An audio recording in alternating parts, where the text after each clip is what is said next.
After the U.S. media projected Democratic candidate Joe Biden as winner of the U.S. presidential election, Cuban President Miguel Díaz-Canel took to social media and tweeted his acknowledgement to the American people.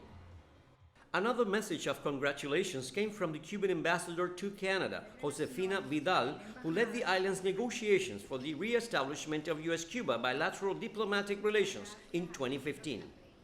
Cubans, who closely followed the U.S. presidential campaign, are hoping for a change that would improve bilateral relations with Washington that were weakened during the Trump administration. In the Obama administration, the people were full of expectations due to an improvement in living standards, growing American tourism, and an overall economic opening. But those hopes about the future were dashed when President Trump was elected. For Cubans, the past 4 years were negatively impacted by U.S. sanctions, including cuts in remittances to the island, the closure of consular services in Havana, the ban of commercial flights to most Cuban airports and cruise ships, and oil shipments restrictions from Venezuela, among other measures.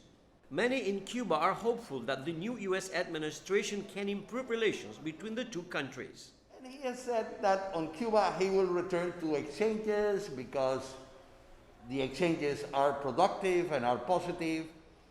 Many Cubans argue that a major U.S. hurdle posed on Cuba's economic development are the U.S. economic sanctions. For Cuba, the ideal thing is that the new US president taking office lifts the over 60-year trade embargo.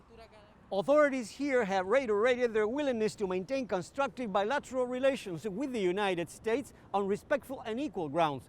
But for now, Cuba will wait until next January's U.S. presidential inauguration, when a new administration is expected to take office and roll out their foreign policy. Luis Chirino, CGTN, Havana.